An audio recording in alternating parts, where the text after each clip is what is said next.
Hello RBCians, a very good morning to you all. And I am so happy that आपका exams जो Bihar board के हमारे student थे class 12 के, उनका एग्ज़ाम काफ़ी अच्छा गया and a very best of luck to the CBSE students also. और CBSE वाले जो है उनका भी एग्ज़ाम बहुत अच्छा जाएगा। बस आप जो बोर्ड रिवीजन टॉपिक्स मैंने बनाई हैं 2023 के लिए, उसको प्लीज़ आप ज़रूर स्टडी कीजिए हमारे चैनल से।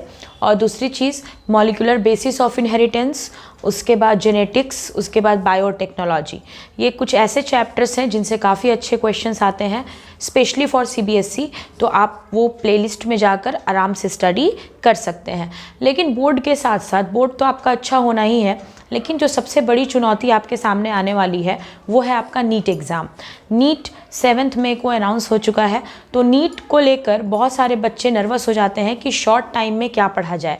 कोई ऐसी चीज़ होनी चाहिए जिससे क्विकली रिवीजन हो जाए और उनका नीट एग्ज़ाम में क्वेश्चंस उनके ना छूटे। उसी क्वेश्चंस के रिगार्डिंग आज की हमारी वीडियो है। आज की वीडियो हमारी नीट 2023 से रिलेटेड है, क्योंकि आज के टॉपिक्स में हमने समराइजेशन किया है।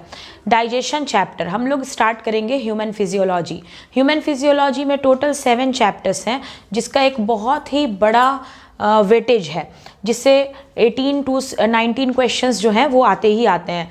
तो पहले मैंने सोचा कि ह्यूमन फिजियोलॉजी की ही समराइजेशन कर दी जाए ताकि आपको बर्डन ना लगे। सारे चैप्टर्स को डिटेल तो आपने पढ़ ही लिया होगा, लेकिन अब एग्ज़ाम नज़दीक है तो आपको क्विक रिवीजन चाहिए होगा। तो ये टॉपिक सिर्फ नीट वालों के लिए ही नहीं, बल्कि वैसे स्टूडेंट्स जो क्लास 11th में जिनका मिस हो गया है, जिन्होंने 11th में प्रॉपरली पढ़ाई नहीं की है, जिनको 11th में बहुत सारे टॉपिक्स जिनसे छूट गए थे, उनके लिए भी है कि अगर उन्होंने 11th नहीं पढ़ा है तो इस समरी से उनको 11th की काफ़ी ज़्यादा इन्फॉर्मेशन आराम से मिल सकती है। तो चलिए टॉपिक शुरू करते हैं। आप देख सकते हैं मैंने यहाँ लिखा है नीट 2023 11th क्लास, यानी कि ये जितना ही नीट वालों के लिए ज़रूरी है उतना ही उन बच्चों के लिए ज़रूरी है जिनका 1 साल मिस हो गया। अब वो 12th में आए हैं लेकिन 11th की नॉलेज उनमें कम है। तो इसके अकॉर्डिंग हम लोग अब डेली वीडियोज़ अपनी नीट के बेस पे ही कंटिन्यू करने वाले हैं, ठीक है। तो देखते हैं यहाँ पे सबसे पहले मैंने लिखा है summary of digestion. Students, digestion एक बड़ा चैप्टर है, आप उसकी थ्योरी कितनी बार भी पढ़ लें वो एनफ है, लेकिन उससे जो क्वेश्चन आता है, जिस टॉपिक से सबसे ज़्यादा क्वेश्चन आते हैं वो होता है ये जो टेबल चार्ट मैंने आपके सामने बनाया है। यहाँ पर हम लोग पूरे डाइजेशन को समराइज़ कर रहे हैं कि एग्जैक्टली डाइजेशन में हमें क्या पढ़ाया गया है, ठीक है। तो डाइजेशन का मतलब आप जानते ही हैं, किसी भी तरह के कम्प्लेक्स फूड का सिंपल फूड में टूट जाना, इसको ही हम डाइजेशन कहते हैं। डाइजेशन में 2 चीज़ें आपको याद रखनी है, डाइजेस्टिव ऑर्गन्स होते हैं और डाइजेस्टिव ग्लैंड्स होते हैं। तो ऑर्गन्स में हमारे माउथ टू एनस वर्क करते हैं। इसमें आपको कुछ ऑर्गन्स के बारे में इंफॉर्मेशन लेनी है, स्मॉल इंटेस्टाइन में कितने पार्ट्स हैं, लार्ज इंटेस्टाइन में कितने पार्ट्स हैं। जैसे माउथ के अंदर में आपके टीथ हैं, टंग है, आपके पैलेट्स हैं, ये सारी इंफॉर्मेशन आपके पास होनी चाहिए। लेकिन मेन जो टॉपिक है वो है डाइजेस्टिव ग्लैंड्स, क्योंकि डाइजेशन में सबसे बड़ा रोल डाइजेस्टिव ग्लैंड्स का है। क्यों? क्योंकि डाइजेस्टिव ग्लैंड्स में रिएक्शन की पॉसिबिलिटी होती है। डाइजेस्टिव ग्लैंड्स ही हैं जो रिएक्शन करवाते हैं ताकि हमारे जो कम्प्लेक्स फूड हैं वो ईजिली सिंपल फूड में टूट सके। तो अलग अलग तरह के रिएक्शन के लिए अलग अलग ग्लैंड्स हैं हमारे पास। तो आज के टॉपिक में हम क्या देखने वाले हैं? आज के टॉपिक में हम देखने वाले हैं कि कौन कौन से डाइजेस्टिव जूस हैं, कौन कौन से डाइजेस्टिव एंजाइम्स हैं और क्या है उनका सोर्स, यानी कि किस एंजाइम की मदद से कौन सी चीज़ का डाइजेशन होता है, किस चीज़ को हम डाइजेस्ट कर पाते हैं, वो जो एंजाइम है वो कौन बनाता है, कहाँ से रिलीज़ होती है, उसकी pH वैल्यू क्या होती है, किस चीज़ को हम तोड़ते हैं और किस फॉर्म में तोड़ते हैं। What is my substrate? Substrate हम उसको कहते हैं स्टूडेंट्स जो अभी कम्प्लेक्स है, जिसको आप डाइजेस्ट करना चाहते हैं, और इंड प्रोडक्ट कि वो डाइजेस्ट होने के बाद किस चीज़ में कन्वर्ट हो जाएगा। मीन्स इन शॉर्ट, इस टेबल को अगर आपने प्रॉपरली पढ़ लिया तो आपकी डाइजेशन टॉपिक पूरी तरह से क्लियर हो जाएगी, और जो भी क्वेश्चंस आने होते हैं वो इस टेबल से ही आते हैं। तो कोशिश कीजिएगा कि इस वीडियो को बहुत ही प्रॉपरली पढ़ें। बहुत ही समराइज़ किया है मैंने, आप एक रिवीजन कर लेंगे तो आपका ये कंप्लीट हो जाना है। तो चलिए स्टार्ट करते हैं।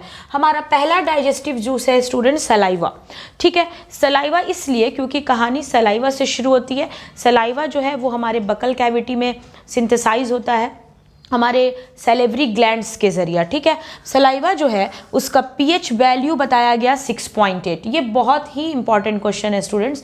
The pH value of saliva is 6.8, ठीक है, ये स्लाइटली एसिडिक होता है। अगर आप pH वैल्यू 6.8 देख रहे हैं तो आपको इससे इंफॉर्मेशन लग जानी चाहिए कि इट इज़ स्लाइटली एसिडिक, बहुत ही स्लाइट एसिडिक होता है ये।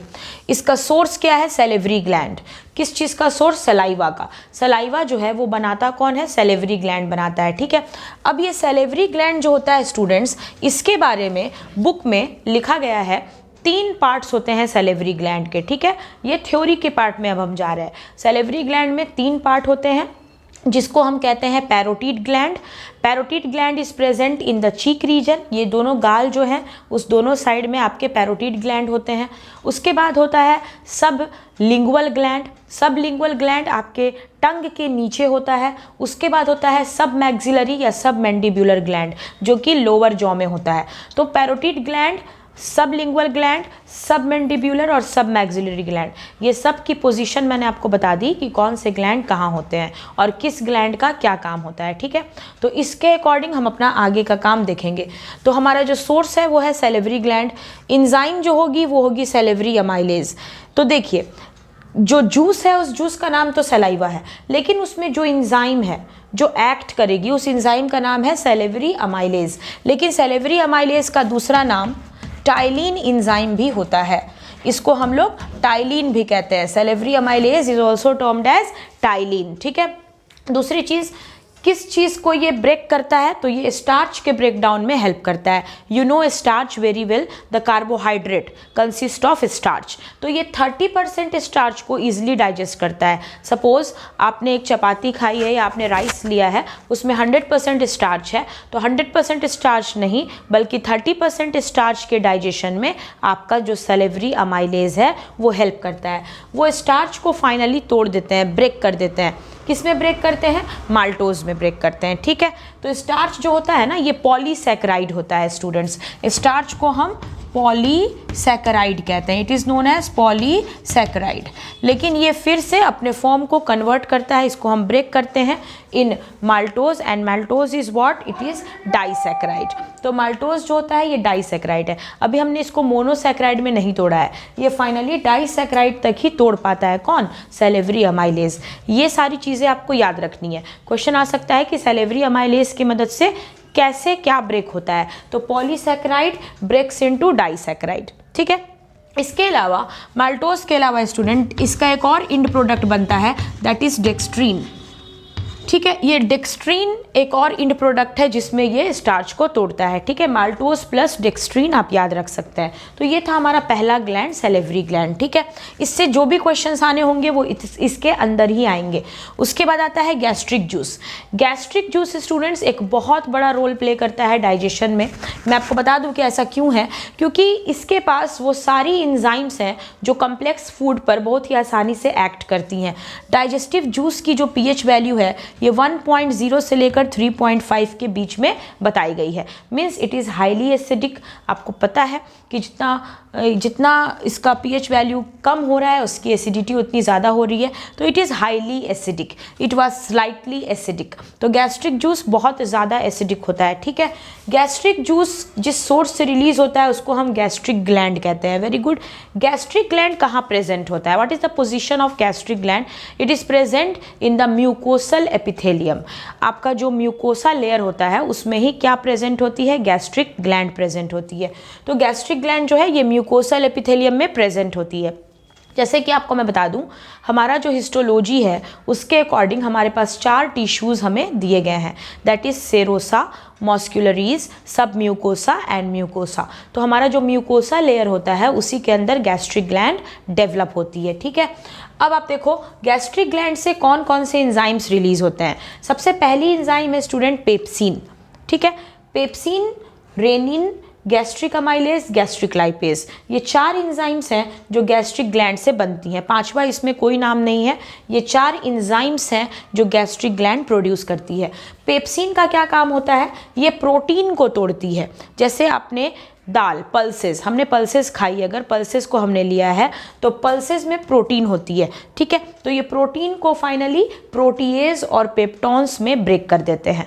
तो प्रोटीएज और पेप्टॉन्स क्या होते हैं स्टूडेंट्स? मैं आपको बता दूं, प्रोटीन के फॉर्मेशन में 3 अमाइनो एसिड यूज होती है, ए।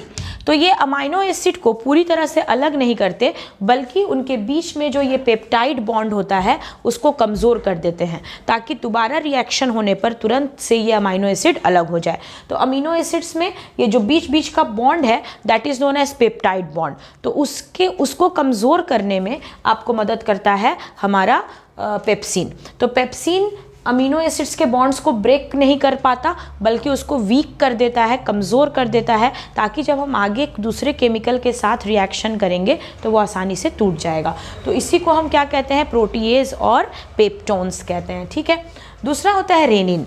रेनिन क्या है स्टूडेंट्स? रेनिन एक ऐसी एंजाइम है जो केसीन को डाइजेस्ट करती है।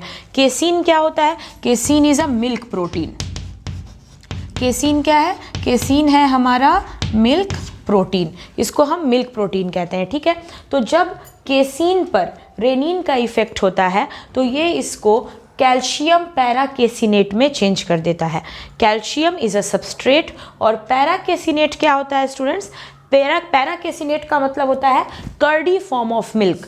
जब मिल्क जो है वो कर्ड के फॉर्म में सेमी डाइजेस्टेड हो जाता है तो उसी को हम पैराकेसिनेट कहते हैं। तो कैल्शियम पैराकेसिनेट में रेनिन के थ्रू हम केसीन को ब्रेक कर देते हैं। ठीक है, तीसरी है गैस्ट्रिक अमाइलेज। गैस्ट्रिक अमाइलेज भी स्टार्च पे काम करती है, but its role is not significant.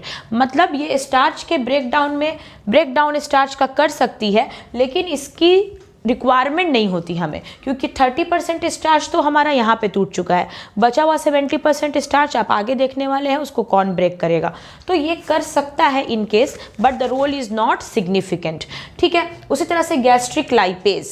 Lipase का नाम जब भी आता है तो हमारे दिमाग में फैट आता है, लिपिड आती है। तो लिपिड पर गैस्ट्रिक लाइपेज वर्क कर सकता है, लेकिन इसका काम बहुत ज़्यादा सिग्निफिकेंट नहीं है। ये किसी नतीजे तक नहीं पहुँचते, ये उससे जाके टकराते हैं। Gastric lipase, gastric amylase starch और फैट से जाके टकराती है, लेकिन उसके केमिकल नेचर में कोई चेंज नहीं ला पाते। इसीलिए हमने रोल में क्या लिखा है, नॉट सिग्निफिकेंट। तो आपको याद रखना है कि गैस्ट्रिक अमाइलेज और गैस्ट्रिक लाइपेज वर्क तो करते हैं, पर उसका एंड प्रोडक्ट सिग्निफिकेंट नहीं है, मतलब कि वो कोई एंड प्रोडक्ट तक नहीं पहुंच पाते। ठीक है, उसके बाद आ जाते हैं हम बाइल जूस पर। स्टूडेंट्स, आपको तो पता ही होगा कि bile juice very much important. Bile juice जो होता है ये बहुत ही इम्पॉर्टेंट कंटेंट है, क्योंकि बाइल जूस जो होते हैं ये लीवर के द्वारा सिक्रीट होते हैं। ठीक है, इसको लीवर बनाता है, और लीवर ये इसकी जो pH वैल्यू है ये 7.8 होती है, दैट इज़ स्लाइटली एल्कलाइन हम कह सकते हैं उसको। तो ये एल्कलाइन नेचर का होता है। बाइल जूस इंजाइम नहीं बनाता, बाइल खुद एक प्रोटीन जूस है। Bile is a kind of protein juice, it is not an enzyme. तो बाइल जूस से कोई भी इंजाइम्स हम नहीं बनाते, लेकिन बाइल जूस की मदद से हम फैट को कन्वर्ट कर पाते हैं इमल्सिफाइड फैट में। किस फैट में? इमल्सिफाइड फैट में। क्या मतलब होता है इसका? यहाँ देखिए, जो आपका स्टूडेंट्स फैट होता है, ये फैट जो कम्प्लेक्स फैट होता है दैट इज़ ट्राइग्लिसराइड। हम जिस फैट के बारे में पढ़ते हैं उसको हम कहते हैं ट्राइग्लिसराइड। ठीक है, ये एक कम्प्लेक्स फैट है ट्राइग्लिसराइड। जब हम इसके ऊपर बाइल से रिएक्ट करवाते हैं स्टूडेंट्स, तो इसको सब तरफ से बाइल साल्ट घेर लेती है। बाइल जूस के अंदर एक स्पेशल सॉल्ट बनती है जिसको हम बाइल सॉल्ट कहते हैं, जिसको आप सोडियम ग्लाइकोलेट भी कह सकते हैं। तो ये बाइल साल्ट क्या करती है, इस बड़े से फैट के टुकड़े को मैं यहाँ दिखाती हूँ। ये एक बड़ा सा फैट का टुकड़ा है जिसको आप ट्राइग्लिसराइड कह रहे हैं। ठीक है, इसको हम क्या कह रहे हैं? ट्राइग्लिसराइड। ठीक है, यही है मेरा कॉम्प्लेक्स फैट। इसको हर तरफ से बाइल जूस जो है वो अटैक करता है इस पे। ठीक है, बाइल जूस जो अटैक कर रही है किस चीज़ की मदद से कर रही है? By the help of bile salt. Bile salt की मदद से हम क्या करते हैं, इस टफ कम्प्लेक्स फैट को तोड़ने की कोशिश करते हैं। होता क्या है स्टूडेंट्स, ये जो बड़ा सा फैट का टुकड़ा है ये छोटे छोटे कई सारे पीसेस में, छोटे छोटे कई सारे टुकड़े में टूट जाता है।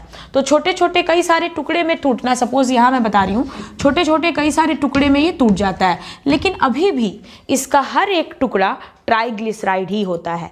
जैसे सपोज कीजिए एक बड़े से ईंट को आपने ज़मीन पे पटक दिया, तो वो ईंट छोटे छोटे पीसेस में तो टूटी है, लेकिन अभी भी हर एक ईंट का छोटा टुकड़ा भी टफ है। सेम वही बात है, ये सिर्फ बड़े से कम्प्लेक्स फैट को छोटे छोटे पीसेज में तोड़ता है, लेकिन इसके सभी छोटे छोटे पीसेज ट्राइग्लिसराइड ही होते हैं।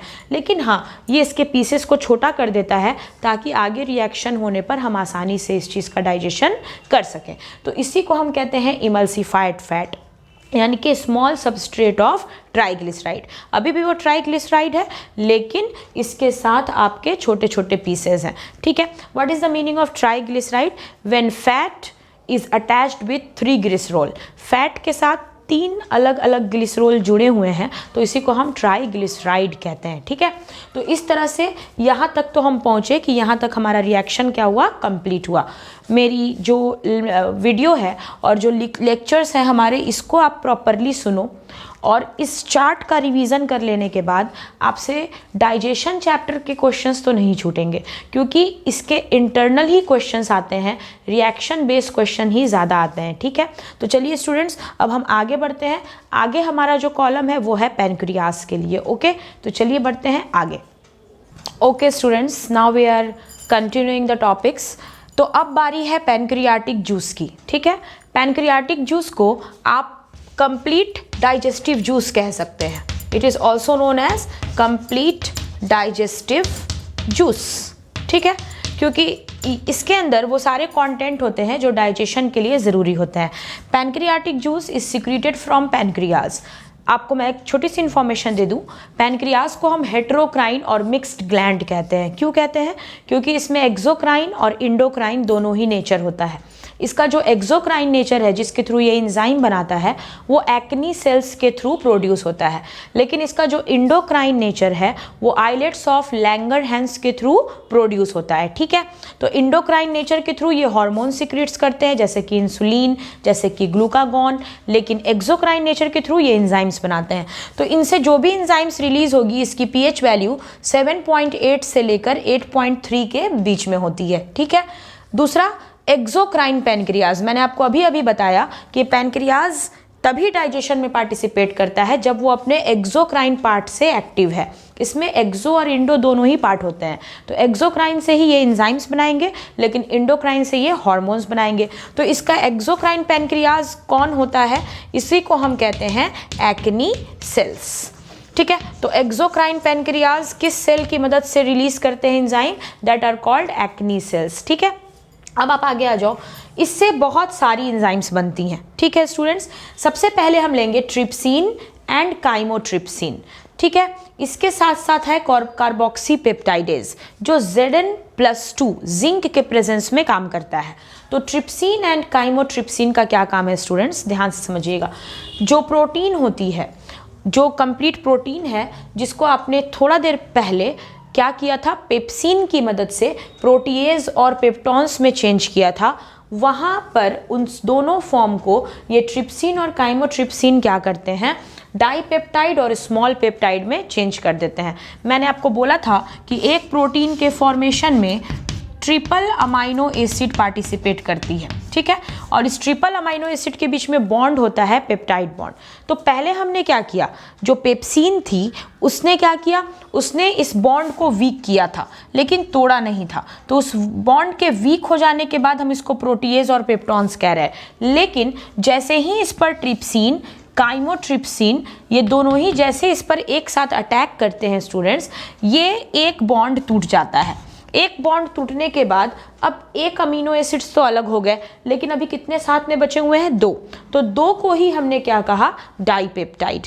यानी कि ये जो ट्राइपेप्टाइड बॉन्ड था, इसको हमने डाइपेप्टाइड बॉन्ड में चेंज कर लिया by the help of trypsin and chymotrypsin. ठीक है, उसी तरह से कार्बोक्सी पेप्टाइडेज भी इसमें अपना एक रोल प्ले करती है, ताकि वो बॉन्ड के ब्रेकिंग में हेल्प कर सके। ठीक है, अब हम आगे आते हैं।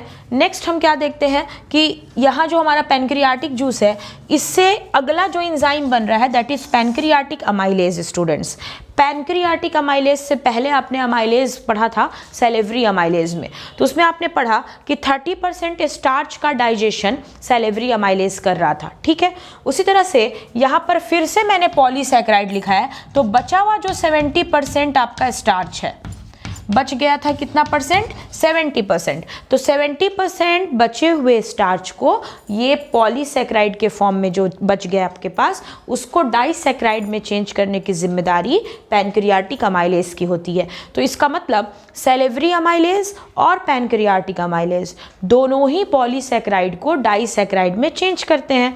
तो हमारा जो सैलिवरी अमाइलेज है वो 30% स्टार्च को चेंज करता है डाइसैकेराइड में, लेकिन हमारा जो पैनक्रियाटिक अमाइलेज है ये 70% को चेंज करता है। Very good. Last but not the least students, pancreatic lipase. इसके पहले आपने देखा था गैस्ट्रिक लाइपेज। तो उसमें क्या था कि हम लोग क्या देख रहे थे, लाइपेज बाइल जूस जो आपने देखा, बाइल की मदद से जो हम कर रहे थे वो फैट को हम इमल्सिफाइड फैट बना रहे थे। तो फैट को इमल्सिफाइड आपने बना लिया था। यहाँ देखिएगा, ये बड़े से टुकड़े को छोटा छोटा आपने किया, जो अभी भी ट्राइग्लिसराइड के फॉर्म में ही है, इसी को आपने कहा था इमल्सिफाइड फैट। अब ये पैनक्रियाटिक लाइपेज क्या करता है, इस इमल्सिफाइड फैट पर एक्शन लेता है और इस इमल्सिफाइड फैट को, जैसे सपोज कीजिए यहाँ पर फैट के साथ 3 ग्लिसरॉल जुड़े हुए थे, तो आप फैट के साथ 3 ग्लिसरॉल को ट्राइग्लिसराइड कह रहे थे स्टूडेंट्स। तो अब ये क्या करता है, इसमें से एक ग्लिसरॉल को अलग कर देता है। कौन, आपका पैनक्रियाटिक लाइपेज। तो अब देखिए यहाँ पर कितने बच गए, डाइग्लिसराइड, यानी कि फैट के साथ 2 ग्लिसरॉल बचे। फिर ये दोबारा एक्ट करेगा और एक और ग्लिसरॉल को भी अलग कर देगा। तो अब कितना बचा, फैट के साथ 1 ग्लिसरॉल बचा। तो फैट के साथ 1 ग्लिसरॉल जो बचेगा उसको हम मोनोग्लिसराइड कहेंगे और हमारे फैट की डाइजेशन एक हद तक कंप्लीट हो जाती है। तो ट्राइग्लिसराइड जो कि इमल्सिफाइड फैट के फॉर्म में था, उस पर पैनक्रियाटिक लाइपेज एक्ट करेगा और उसको अलग अलग अलग तोड़ देगा। तो आपके पैनक्रियाटिक लाइपेज की मदद से क्या हुआ कि इमल्सिफाइड फैट जो है डाइग्लिसराइड और मोनोग्लिसराइड में चेंज हो गए। ये रिएक्शन स्टूडेंट्स बहुत बार पूछा जाता है। फैट का रिएक्शन आपको अच्छे से समझ कर जाना है कि फैट कहाँ पर किस तरह से तोड़ा जा रहा है। सबसे पहले फैट पर जो एक्ट कर सकता है वो है बाइल। बाइल किसके मदद से, अपने सॉल्ट, बाइल सॉल्ट की मदद से। Sodium ग्लाइकोकोलेट is the proper example of that salt.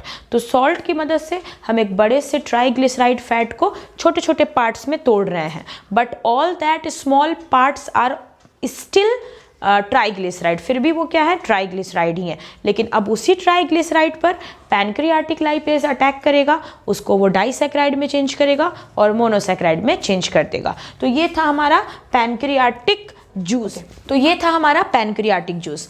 अगला जो हमारा आ रहा है वो है इंटेस्टिनल जूस, जहाँ पर आके डाइजेशन पूरी तरह से हो जाएगा कंप्लीट। वही आखिरी हमारा वार जिसके थ्रू जितने भी बचे कुचे फूड मटेरियल हैं, जितने भी बचे कुचे सबस्ट्रेट हैं, सबको हम फाइनली क्या कर लेंगे, डाइजेस्ट कर लेंगे। ओके स्टूडेंट्स, तो ये था हमारा पैनक्रियाटिक जूस जो कि पैनक्रियाज से रिलेटेड है।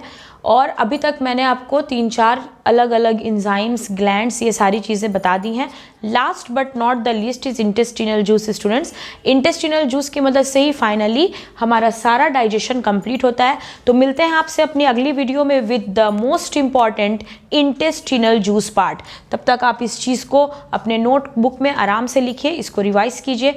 नीट एग्ज़ाम आते आते जितनी भी इंपॉर्टेंट क्लास 11th की टॉपिक्स हैं जो नीट एग्ज़ाम के लिए इंपॉर्टेंट हैं, वो सारी टॉपिक्स बहुत ही सिंपली समराइज करके आप तक पहुंचा दी जाएंगी, जिसके रिवीजन के बाद आप एग्जाम आपके लिए काफ़ी इजी हो जाएगा। ठीक है, तो मिलते हैं आपसे अपने अगली टॉपिक में। Till then please take care, have a safe day, thank you.